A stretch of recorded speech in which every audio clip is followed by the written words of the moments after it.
सब देवताओं ने मिलकर भगवान शंकर की प्रार्थना करी, पुकार लगाई, महादेव महादेव महादेव। अच्छा, भोले बाबा का एक नियम है, कोई शिवालय में जाकर केवल इतना कह दे महादेव, भोले बाबा एकदम सावधान हो जाते हैं, भाई कौन पुकार रहा है, क्या देना है, क्योंकि भोले बाबा के अंदर देने की भावना ज्यादा है ना। कोई आ गया, हम विनय पत्रिका जी का पद उसने सुन रहे थे तो उसमें गोस्वामी जी ने लिखा है ना, याचक जिनको सदा प्रिय हैं, मांगने वाले बहुत प्रिय है भोले बाबा को। कोई मांगने आ जाए और जैसे ही कोई द्वार पे आके कहता है महादेव, भोले बाबा सचेत हो जाते हैं, कोई आ गया, आओ आओ। तो भगवान शंकर के मंदिर में जाओ, जल चढ़ाओ, फल चढ़ाओ, गंध अक्षत चढ़ाओ, पुष्प चढ़ाओ, बिलपत्र चढ़ाओ, ये सब तो करना चाहिए। कहीं कुछ भी ना हो, केवल जल चढ़ा दो, उसी से प्रसन्न हो जाएं। और जल भी ना हो तो केवल महादेव के मंदिर में जाके और भुजा उठाकर कह दो महादेव। तो एक बार महादेव कहने से भगवान शंकर जो है वो चौकन्ने हो जाते हैं, भाई कोई आया है, कुछ मांगना चाहता है। दोबारा कहो महादेव, तो महादेव तत्पर हो जाते हैं, क्या देना है। और तीसरी बार जैसे ही महादेव कहा तो भोले बाबा कहते हैं इसने तो मुझे अपना ऋणी बना लिया, कर्जदार बना दिया। तो भोले बाबा उसके लिए अपने भंडार खोल देते हैं। तो 3 बार बोलना है शिव जी के मंदिर में जाके, क्या महादेव महादेव महादेव। और भोले बाबा प्रसन्न हो जाते हैं। देवताओं ने पुकार लगाई, भोले बाबा उस सुरम्य वन प्रदेश में थे, वहां से निकल करके बाहर आए। और जैसे ही बाहर आए तो देवताओं ने हाथ जोड़ के प्रणाम करते हुए कहा, देव कार्यम कुरो विभो रक्ष देवान महेश्वरः चहि दैत्यान कृपाम कृत्वा तारकादीन महाप्रभो। हे महादेव, हम देवताओं के तो एक आप ही आधार हैं, आप महादेव हैं, तो आप हम सब की रक्षा करिए। इस तारकासुर ने हमें बड़ा दुखी कर रखा है। भगवान शंकर देवताओं से इस प्रकार वार्ता कर ही रहे थे कि उसी समय भगवान शंकर का अमोघ तेज स्खलित हो गया। अब यहां कोई ये सोचेगा कि कामुकता के कारण भगवान शिव का तेज स्खलित हो गया, नहीं, यह देवताओं की पुकार जो थी कि आपके शुक्र से पुत्र उत्पन्न हो तभी तारकासुर मरेगा। तो महादेव महादेव जब पुकारा तो भोले बाबा ने कहा कि मैं अपना शुक्र प्रकट कर देता हूं जिससे मेरा पुत्र प्रकट हो जाए, और मेरा पुत्र प्रकट हो जाएगा तो तारकासुर को मार देगा। तो ये भगवान शिव की इच्छा से हुआ। लोग सामान्यतः क्या अर्थ लगाते, भगवान शंकर कामांध होकर के और आए इसलिए उनका तेज स्खलन हो गया। नहीं, भगवान शंकर ने अपनी इच्छा से, क्योंकि उस असुर को वरदान था जब तक शिव शुक्र से पुत्र नहीं होगा तब तक ये नहीं मरेगा। भगवान शंकर ने अपना शुक्र, अपना तेज स्खलित किया। अब देवताओं ने विचार किया कि शिव जी का तेज पृथ्वी पर गिरेगा तो पृथ्वी रसातल में चली जाएगी, जल जाएगी। अग्निदेव से प्रार्थना करी, जल्दी से इसको धारण करो। अग्निदेव ने तुरंत जो है कबूतर बनकर के चोंच में धारण कर लिया। पार्वती जी जब बाहर निकली तो पार्वती जी चाहती थी कि मैं शिव जी के पुत्र की मां बनूं। अब देव कार्य के लिए तो भगवान शंकर ने कोई दूसरा ही रास्ता निकाल लिया। यह बात भगवती पार्वती को ठीक नहीं लगी, क्योंकि वो भगवान शंकर के पुत्र की मां बनना चाहती। इसलिए उन्होंने कहा, अद्य प्रवृत्ति देवानां बंध्या भार्या भवन्त्विति देवाश्च दुखिता संतु निखिला मत विरोधिना। अरे देवताओं, तुम लोग बड़े स्वार्थी हो, तुम्हें केवल अपना स्वार्थ दिखता है। मैं तुम्हें श्राप देती हूं कि तुम्हारी पत्नियां वंध्या हो जाएं और तुम दुखी रहो। पर अग्नि को भी पार्वती जी ने श्राप दे दिया, सर्वभक्षी भवस्सुचे पीड़ितात्मेति नित्सया नित्सया शिव तत्वम न जानासी मूर्खोसी सुर कार्य करत।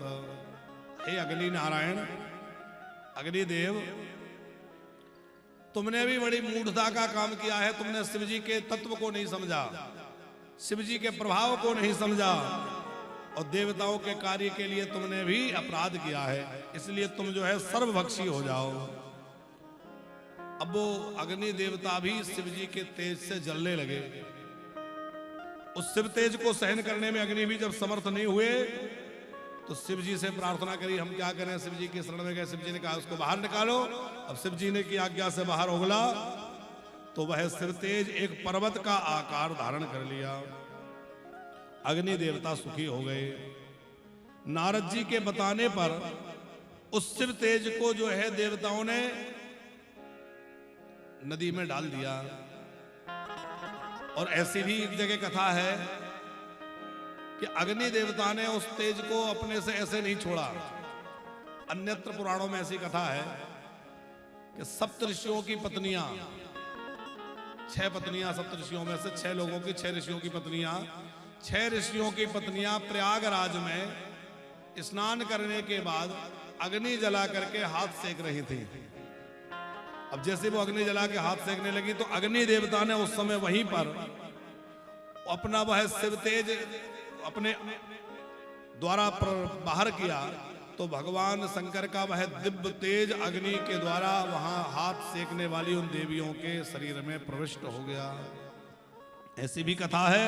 और यहाँ कथा है कि नारद जी के बताने पर वह शिव तेज जो है इस नदी में छोड़ा गया और प्रयागराज में स्नान करती हुई सप्तऋषियों की जो 6 ऋषियों की पत्नियां थी उनमें वह स्थापित हो गया।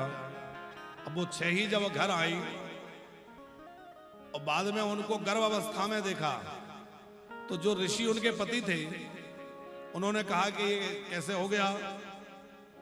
उनके ऊपर संदेह करने लगे। तब उन सब ने कहा कि इसमें हमारा कोई दोष नहीं है। और उन्होंने उस शिव तेज को ले जाकर हिमालय पर छोड़ दिया। हिमालय पर वह एक सरकंडे के वन में गया और वहां एक बालक का रूप धारण कर लिया। और वह बालक जो है कब प्रकट हुआ? मार्गशीर्ष मास के शुक्ल पक्ष की षष्ठी तिथि को। तो उस दिन वह बालक प्रकट हुआ। बालक का विश्वामित्र जी ने आकर के नामकरण संस्कार किया, जात कर्म संस्कार किया, जात कर्म आदि संस्कार करके और नामकरण करते हुए कहा कि इसका नाम कार्तिकेय होगा। विश्वामित्र जी ने नामकरण कर दिया। बोले कार्तिकेय जी महाराज की। अब बालक छोटा सा बच्चा है, उसकी पालन कौन करे? तो 6 कृतिकाएं हैं, उन कृतिकाओं को वो बालक दे दिया गया। कृतिकाओं ने बड़े प्रेम पूर्वक उस बालक का लालन पालन प्रारंभ कर दिया। अब हर माता को लगे कि हमारी ओर देखें, वो सोचे हमारी ओर देखें, वो सोचे हमारी ओर देखें। तो कार्तिकेय जी ने 6 मुंह प्रकट कर लिए और कार्तिकेय जो हैं वो षडानन बन गए, 6 मुख वाले बन गए। भोले बाबा के परिवार में तो मुखों का बड़ा काम है भाई। भोले बाबा के कितने मुंह हैं? हाँ 5। तो बेटा हुए तो 6 मुंह वाले, एक ज्यादा। अच्छा, एक रूप में ब्रह्मा जी भगवान शंकर के पिता हैं, जैसे कि अभी हमने विवाह में सुना। तो ब्रह्मा जी के कितने मुंह हैं? 4। तो एक कवि ने लिखा है, बोले चतुरानन बाप, पंचानन आप, षडानन पूत, और एक चेला मिला तो वो 10 मुंह वाला। कौन?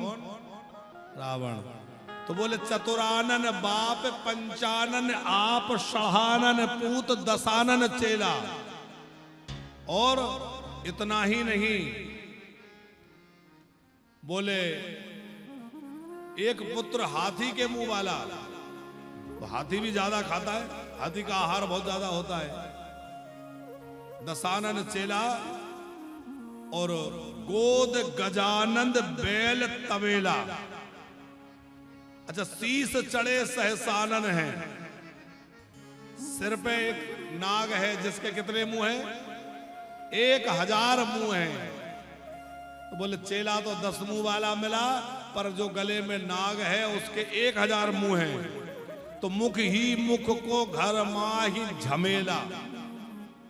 एक किसी कवि ने भगवान शंकर के ऊपर हंसते हुए विनोद में एक बात कही है कि आपको वाहन बैल बलि बनता हो को बाहन सिंह ही पेखई, मूसक को बाहन है सुत एक को, दूज मयूर के पक्ष विषेखई।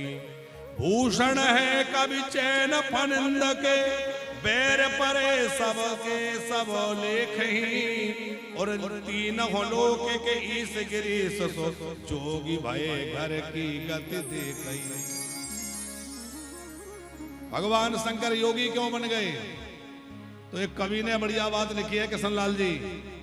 बोले आपको वाहन बैल बलि, खुद का वाहन तो बैल है और पत्नी का वाहन शेर है, और शेर और बैल की तो बड़ी आपस में दुश्मनी रहती है।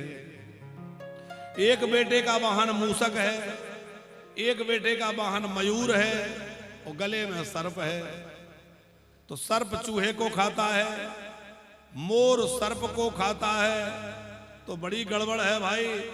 तो ये आपस में परस्पर विरोधी तत्व, इधर चंद्रमा अग्नि और उधर गंगा जी पानी, तो ये सब परस्पर विरोधी लोग वहां हैं। बोले घर की इस स्थिति को देख के बोले तीन हो लोक के ईस गिरीश, जो जोगी भये घर की गति देख के, घर की ये सब व्यवस्था देख करके भोले बाबा योगी बन गए। ये विनोद की बात है।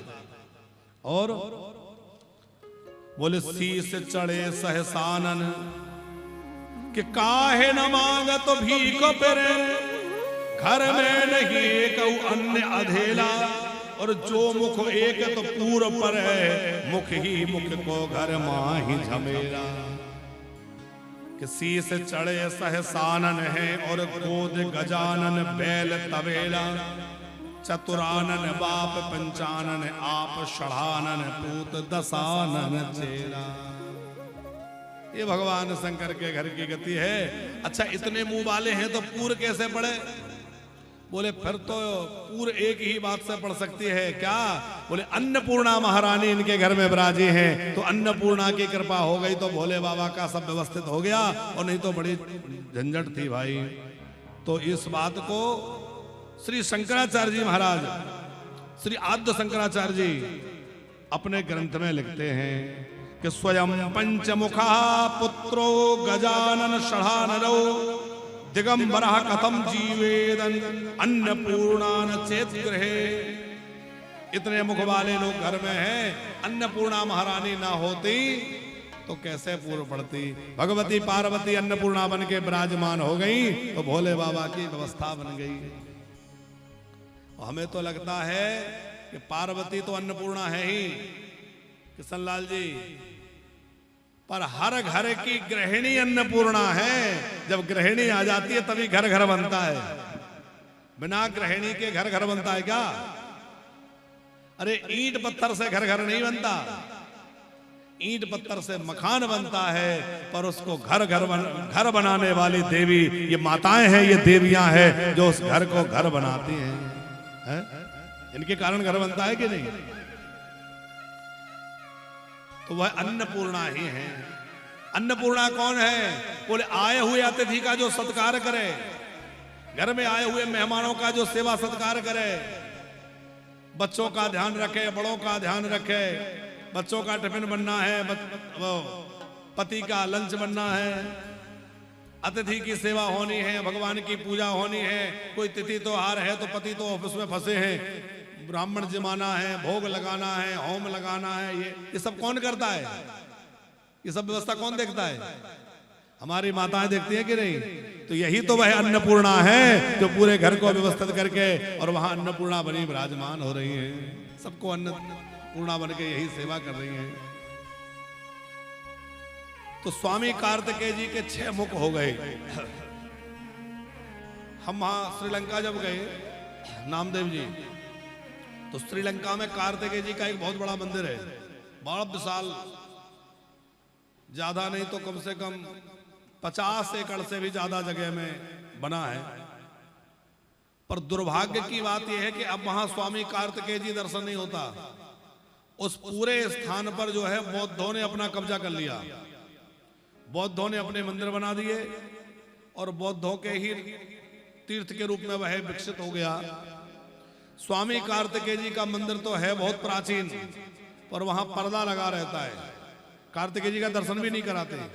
पर्दा लगा है, पर्दे पर ही कार्तिकेय जी का चित्र सा बना है, उसी का दर्शन कर लो और चले आओ।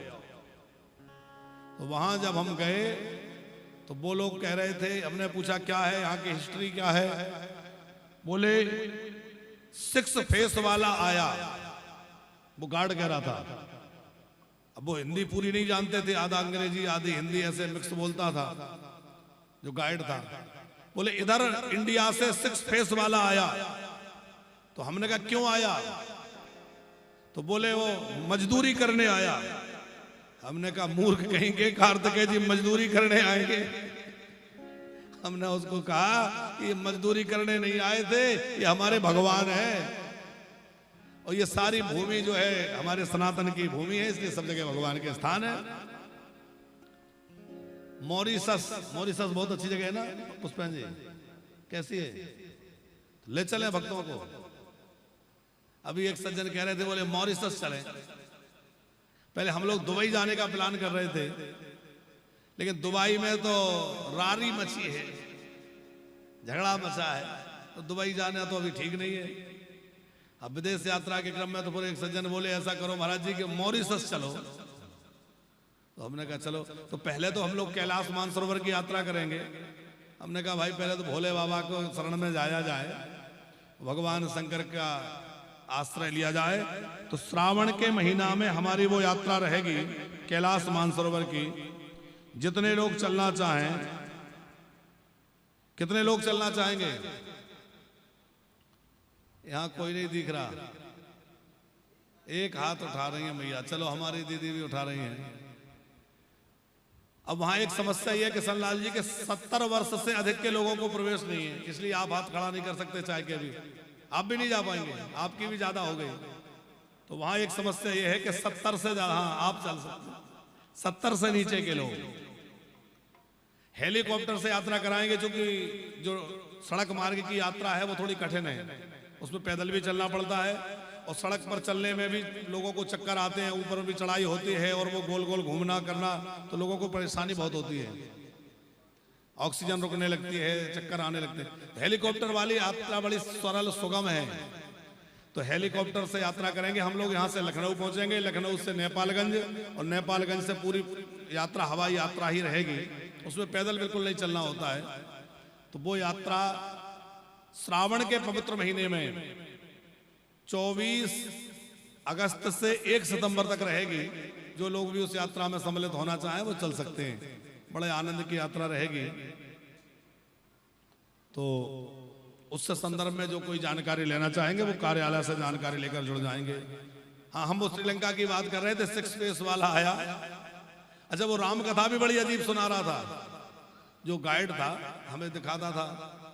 तो वो अशोक वाटिका ले गया, तो अशोक वाटिका में अभी भी हनुमान जी के चरणों का चिन्ह बना हुआ है, ऐसे खूब बड़ा सा एक चट्टान पर पैर का निशान बना हुआ है। सब दिखाते हैं कि हनुमान जी के पैर का निशान है, हनुमान जी जब आए तो यहाँ कूदे थे। तो वो सुनाने वाला सुनाता था, इंडिया से मंकी आया, इधर जंप किया, रावण ने भगा दिया तो चला गया। हमने कहा अरे मूर्ख, ऐसे नहीं चला गया, रावण की पूरी लंका जला के गया था। वो मंकी कोई साधारण नहीं था, उनको पता ही नहीं कौन था। बोले इंडिया से मंकी आ गया, इधर जंप किया। हमने कहा जंप नहीं किया, तुम्हारे रावण की लंका लगा गया, पूरी लंका को जला के गए। अच्छा, वो लोग आज भी ये नहीं मानते कि रावण मर गया। रावण कहां गया? हमने पूछा रावण कहां गया? बोले सो रहा है। तो हमने कहा जगाओ, अब कब तक सोएगा? कुंभकर्ण जग गया, वो नहीं जग सकता। और वो लोगों की मान्यता है कि रावण कहीं मरा नहीं है, सो रहा है। ठीक है, अपने अपने विचार है।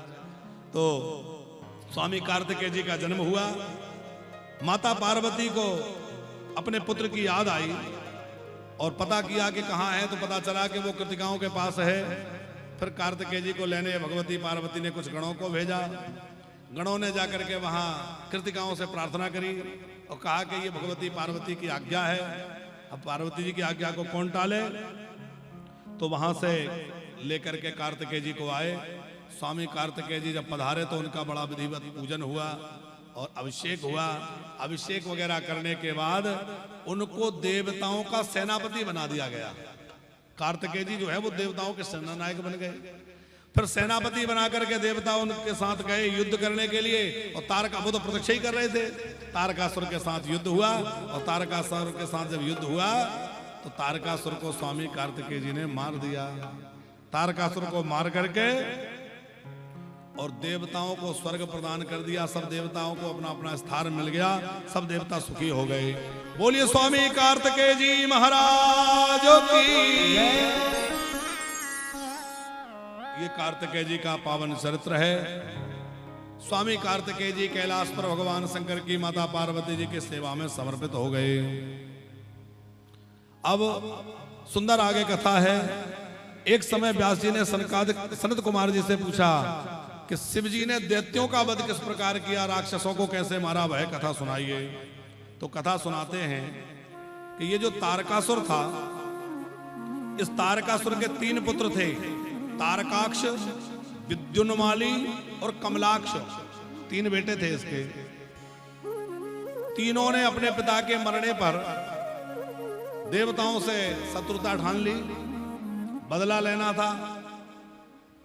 तो सोचा ऐसे तो बदला नहीं ले पाएंगे, पहले तपस्या करके वरदान प्राप्त कर लें। तो ये तीनों वरदान प्राप्त करने के लिए तपस्या करने लगे, और सुमेरु पर्वत पर जाकर के इन्होंने कठोर तप जो है 1000 वर्ष तक किया। ब्रह्मा जी प्रकट हुए, वरदान मांगो। तो तीनों ने सबसे पहला वरदान क्या मांगा? हम अमर हो जाएं। राक्षस तो सबसे पहले यही मांगते हैं। ब्रह्मा जी बोले हम खुद भी अमर नहीं है, तो तुम्हें अमर कैसे बना देंगे? अरे जो हमारे पास होगा वही तो दे सकते हैं। ब्रह्मा जी भी एक ही ब्रह्मा नहीं रहते, बदलते रहते हैं। तो ब्रह्मा जी ने कहा हम भी स्थिर नहीं है, तो तुम्हें स्थिर कैसे बना सकते हैं? फिर कहा कि हमें 3 ऐसे नगर प्रदान कर दीजिए जिन नगर में हमारी इच्छा के विरुद्ध कोई भी प्रवेश न कर पाए, जो हर प्रकार से अजय पुर हो, सब प्रकार से दुर्गम हो। ऐसे हमें 3 पुर दे दीजिए तीनों भाइयों को। कि पुराणी त्रीनि नो देहि निर्माल्याद्भुतानि सर्व संपत् समृद्धिधान प्रबुद्धिश्यानि दिवौकसान। आप हमें 3 पुर दे दीजिए। ब्रह्मा जी ने कहा तथास्तु। तो ब्रह्मा जी ने फिर मय दानव को बुलवाया, और मय दानव के द्वारा आकाश में एक पुर बनवाया। जो सोने से बना हुआ था वो तारकाक्ष को दे दिया। स्वर्ग में एक बनाया जो चांदी का था, वो कमलाक्ष ने अपनी राजधानी बनाई। और पृथ्वी पर लोहे का एक नगर बनाया जो वज्रमाली को दे दिया। तीनों भाई तीनों नगरों में बड़े आनंद से रहने लगे, खूब प्रसन्न होकर आनंद करने लगे। ब्रह्मा आदि देवता सब परेशान हो गए, क्योंकि ये तीनों अब तो सुरक्षित नगर में है, कोई मार नहीं सकता। अनीति उपद्रव ये करने लगे। इनके उपद्रवों से सब दुखी हो गए, और सब देवताओं ने भगवान शंकर की शरण ली। तो भोले बाबा के शरण सब देवताओं ने ग्रहण की। हम लोग भी ग्रहण करें। हमारे नीलेश जी कोई शंकर जी का बढ़िया सा भजन सुनाएंगे, और शिव जी का भजन गा करके फिर हम लोग जो है आगे की चरित्र सुनेंगे। बोलो शंकर भगवान की जय। लुटा दिया भंडार भोले बाबा ने, कर दिया माला माल भोले बाबा ने। लुटा दिया भंडार भोले बाबा ने, कर दिया माला माल भोले बाबा ने। ओ भोले बाबा ने, ओ काशी वाले ने, ओ भोले बाबा ने, काशी वाले ने। लुटा दिया भंडार भोले बाबा ने, कर दिया माला माल काशी वाले ने। लुटा दिया भंडार भोले बाबा ने, कर दिया माला माल। हर हर महादेव।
नहीं खाली उसे लौटाया, वो मन ही मन हर्षाया।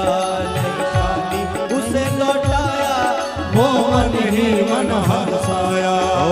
कर दिया माला माल काशी वाले ने, कर दिया माला माल भोले बाबा ने। लुटा दिया भंडार भोले बाबा ने, कर दिया माला माल भोले बाबा ने। ओ भोले बाबा ने, भोले बाबा ने, ओ भोले बाबा ने, ओ भोले बाबा ने। लुटा दिया भंडार भोले बाबा ने, कर दिया माला माल काशी वाले ने।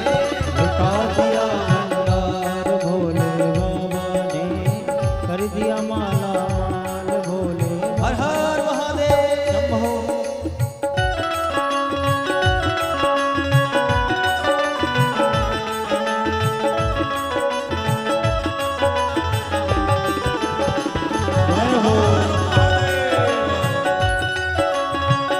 एक बार दोनों हाथ उठा के बोले हर हर महादेव।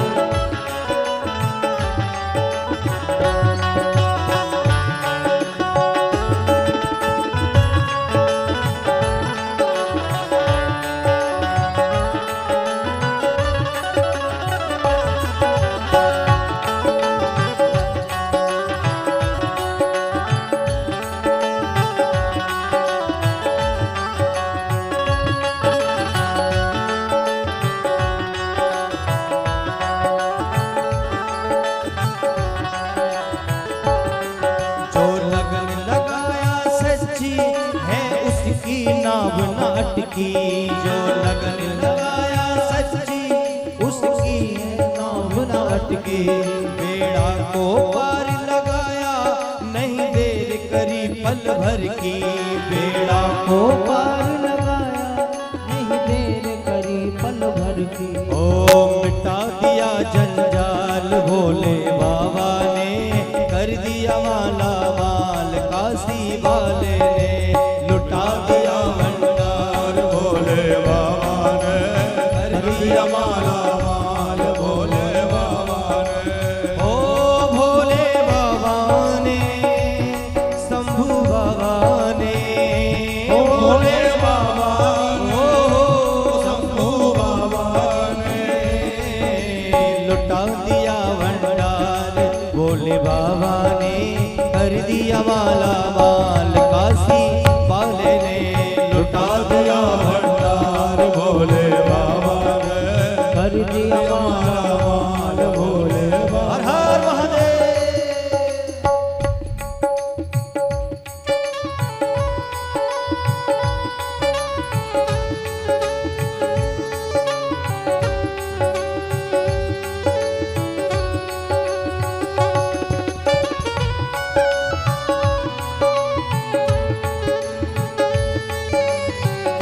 शंकर भगवान की जय हो।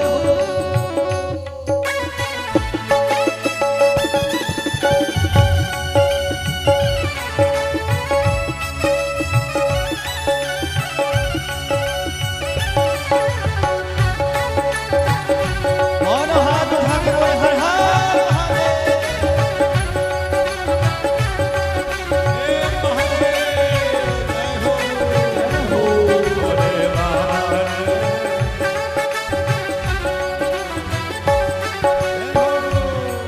चरणों की किया जो सेवा वो पाया मिश्री मेवा। चरणों की किया जो सेवा हो पाया मिश्री मेवा। ओ चरणों की किया जो सेवा वो पाया मिश्री मेवा। चरणों की किया जो सेवा हो पाया मिश्री मेवा। ओ जिसने मांगा है बेटा वो चांद सा टुकड़ा पाया। जिसने मांगा है बेटा वो चांद सा टुकड़ा पाया। कर दिया फिर खुशहाल काशी वाले ने, कर दिया माला माल भोले बाबा ने। लुटा दिया भंडार भोले बाबा ने कर दिया माला माल भोले बाबा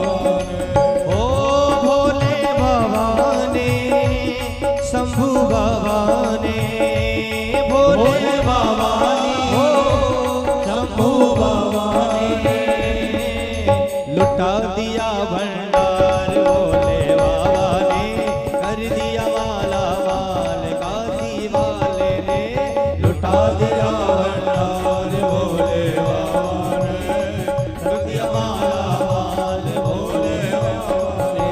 ओम नमः शिवाय, ओम नमः शिवाय, ओम नमः शिवाय, ओम नमः शिवाय, ओम नमः शिवाय, ओम नमः शिवाय, ओम नमः शिवाय, ओम नमः शिवाय, ओम नमः शिवाय, ओम नमः शिवाय, ओम नमः शिवाय, ओम नमः शिवाय, ओम नमः शिवाय, ओम नमः शिवाय, ओम नमः शिवाय, ओम नमः शिवाय, ओम नमः शिवाय, ओम नमः शिवाय। ओ बोलो नमः भोले, बोलो नमः भोले, बोलो नमः भोले, बोलो नमः भोले, बोलो नमः भोले, बोलो नमः भोले, बोलो नमः भोले, बोलो नमः भोले, बोलो नमः भोले, बोलो नमः भोले। बोलो शंकर भगवान की जय। लुटा दिया भंडार भोले बाबा ने, अरे कर दिया माला माल काशी वाले ने। बोले सत्यदेव शंकर भगवान की जय हो। जब तीनों दैत्य तारकाक्ष, कमलाक्ष और विद्युन्माली, ये तीनों भाई की प्रसंग हम सुन रहे हैं ना, तीनों ने 3 पुर ले लिए, इन्हीं का नाम त्रिपुर हुआ है। जो त्रिपुर कहलाते हैं वो ये तीनों ही, क्योंकि इनके पास 3 नगर थे, पुर थे। बड़ा उपद्रव मचा रहे थे। सब देवता ब्रह्मा जी के सहित भगवान शंकर की शरण में गए और भोले बाबा से स्तुति करी। महादेव महादेव कृपा करो, कृपा करो। नमो हर रूपाय भूत संहार कारिणे निर्गुणाय नमस्तुभ्यां शिवाय अमित तेजसे। नमस्ते पार्वती नाथ परमात्मन महेश्वर नीलकंठाय रुद्राय नमस्ते रुद्र रूपिणे। शिव जी की प्रार्थना करी और शिव जी से निवेदन किया कि आप ऐसी कृपा करिए कि ये तीनों दैत्य समाप्त हो जाएं। तो भोले बाबा ने एक उत्तर दिया किशनलाल जी कि ये तीनों ही अभी पुण्यात्मा हैं और पुण्यात्मा लोगों को मैं नहीं मार सकता। तुम लोग भगवान विष्णु के पास चले जाओ, क्योंकि ये तीनों धर्म के रास्ते पर चल रहे हैं, पुण्य के रास्ते पर चल रहे हैं। तो धर्म के रास्ते पर माने वो धार्मिक नहीं थे, लेकिन शंकर जी की पूजा करना, संध्योपासना करना, जो उनके नित्य नैमित्तिक कार्य पूजा आदि के हैं वो करते हैं। देखो धर्म 2 प्रकार से है, एक क्या करना चाहिए और दूसरा क्या नहीं करना चाहिए। इसकी हवा नहीं इधर आ रही, इसकी पंखुड़ी टेढ़ी मेढ़ी कर देते हैं तो हवा कहीं और जाती है। तो भोले बाबा, हाँ 2 प्रकार के धर्म है, एक विधि धर्म, एक निषेध धर्म। विधि धर्म का मतलब है क्या करें, और निषेध धर्म का मतलब है क्या ना करें। तो राक्षसों में इनमें विधि धर्म तो था कि पूजा करते थे, रुद्राभिषेक करते थे, संध्या बंदन करते थे, लेकिन निषेध धर्म नहीं था। लोगों को सताए ना, लोगों को दुखी ना करें, लूटे ना, मारे ना, परेशान ना करें, वो नहीं था। लोगों को मारना, पीटना, सताना, दुखी करना। हम लोगों की हालत भी तो ऐसी है। थोड़ा बहुत पूजन भजन तो लोग करते हैं, लेकिन जो नहीं करना चाहिए उससे नहीं बचते, वो भी सब करते हैं। झूठ बोलना, चोरी करना, छलना, कपट करना, ये सब करते हैं कि नहीं। देवता भगवान विष्णु की शरण में गए। भगवान विष्णु ने कहा कि भगवान शंकर के भक्त हैं, हम क्या कर सकते हैं। फिर सोचा कुछ करते हैं, तो देवताओं से यज्ञ करने के लिए कहा। देवताओं ने यज्ञ किया। उस यज्ञ में से कुछ भूतगण प्रकट हुए और उनको त्रिपुर में के पास भेजा। त्रिपुर के पास जब भूतगण गए तो वो त्रिपुर के प्रभाव से जल करके भस्म हो गए, पुर में प्रवेश ही नहीं कर पाए। देवताओं ने फिर भगवान विष्णु से प्रार्थना करी। तब भगवान विष्णु ने एक मुंडी को प्रकट किया। और उस मुंडी को एक ग्रंथ दिया, एक पुस्तक दी, उसमें 16,000 मंत्र थे, श्लोक थे 16,000। उसमें क्या लिखा था? बोले लिखा था कोई वर्णाश्रम की बात नहीं है, सब ब्राह्मण क्षत्रिय वैश्य शूद्र कोई अलग नहीं है, सब एक है।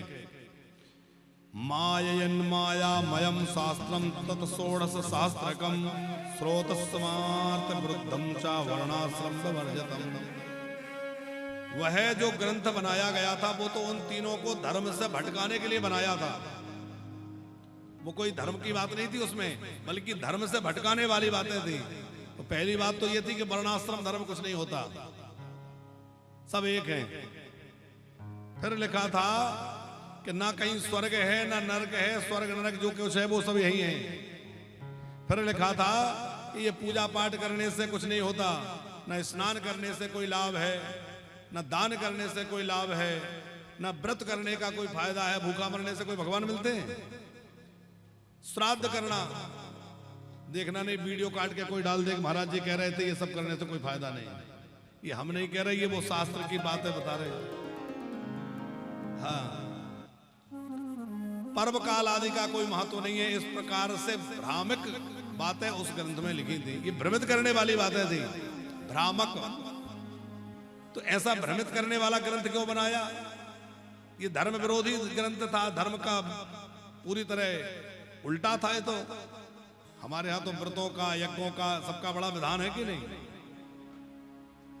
ये इसलिए बनाया गया था ताकि वो तीनों धर्म से भ्रष्ट हो जाएं, अपने नित्य नैमित्त कर्मों से भ्रष्ट हो जाएं और शंकर जी उनको मार पाएं। उन तीनों को किसी तरह धर्म से हटा करके मारना था। तो वो मुंडी महाराज को प्रकट किया। वो मुंडी महाराज कैसे थे? 4 शिष्य उनके साथ में थे। मुंडी महाराज के हाथ में एक मोर पंख का झाड़ू था, ऐसे उससे साफ करते चलते थे, कोई जीव जंतु ना मर जाए। निर्वस्त्र दिगंबर भेष में थे, बाल नहीं थे, मुंडी थे, और वो चल रहे हैं। उनका नाम यहां अरिहन लिखा हुआ है।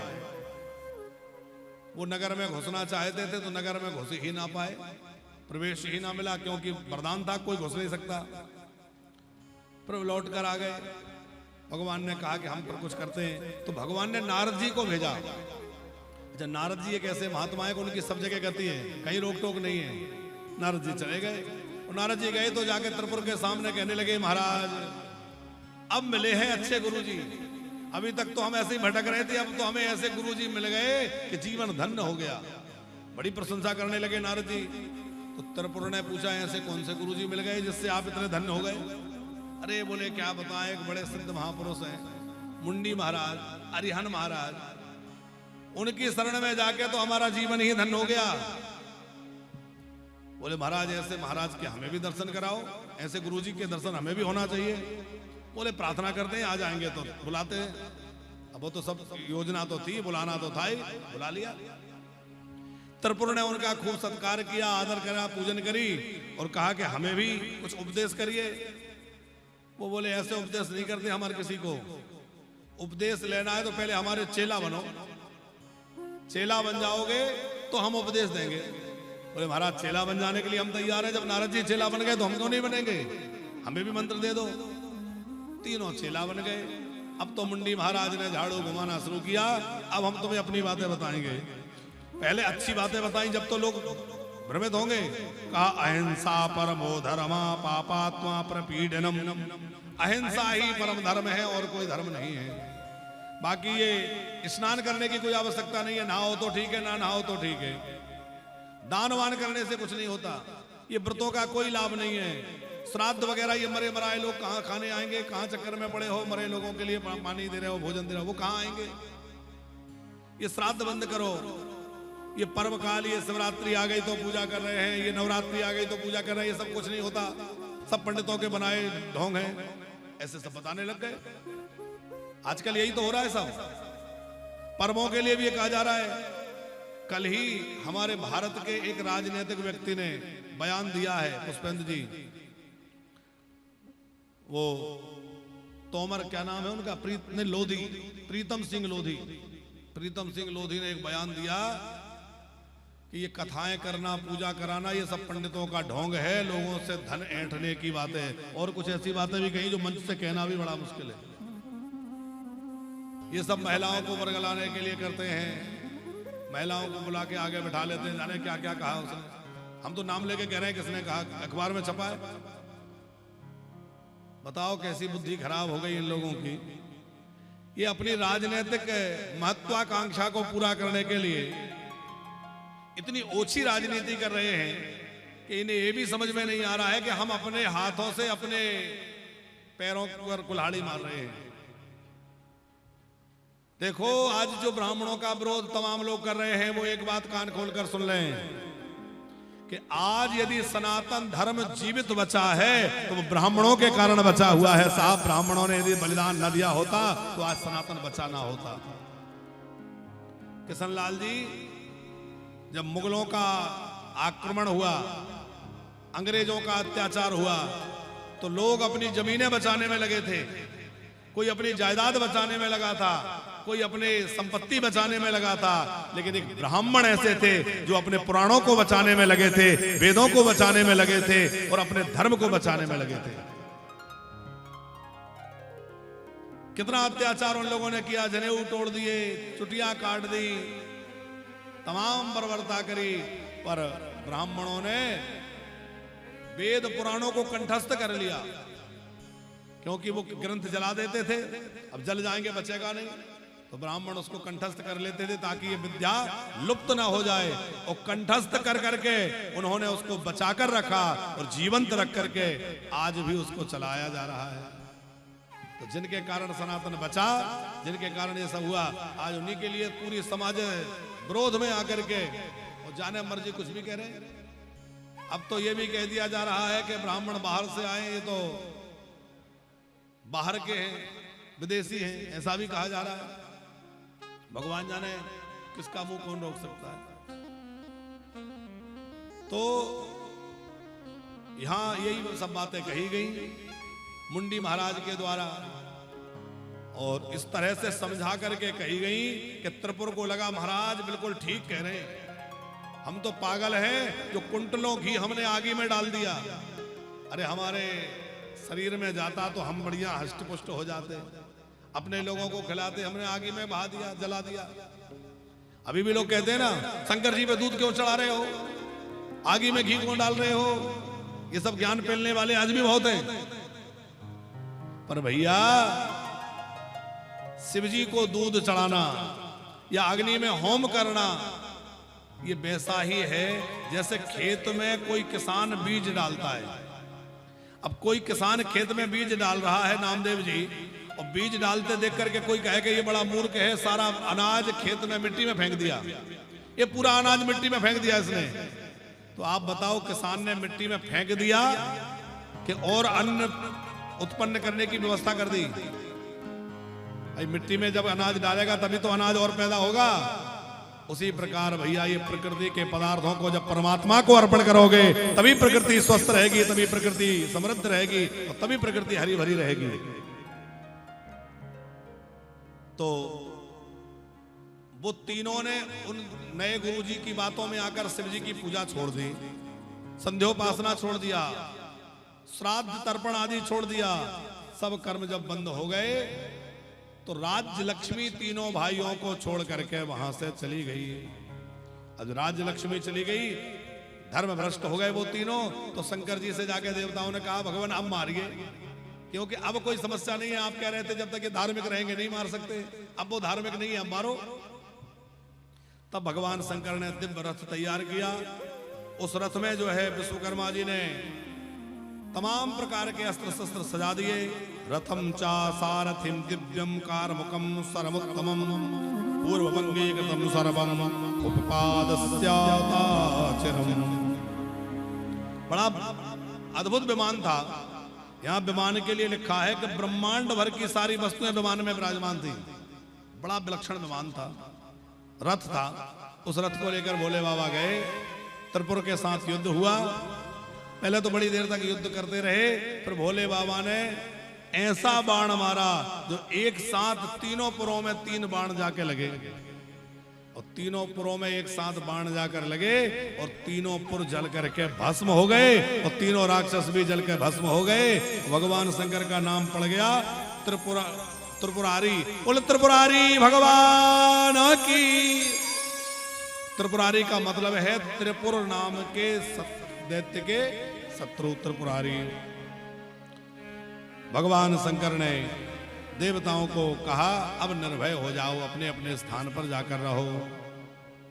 अब वो मुंडी महाराज आए, महाराज मुझे क्या आज्ञा है, मेरा काम तो पूरा हो गया, मैं कहां जाऊं। बोले तुम भजन करने तपस्या करने में लग जाओ, ये तुम्हारा ग्रंथ रखो और कलयुग में तुम्हारा प्रचार होगा। इस तुम्हारे ग्रंथ का प्रचार कलयुग में होगा। तो वही ग्रंथ कलयुग में जैन मत के रूप में वह धर्म आकर के चला।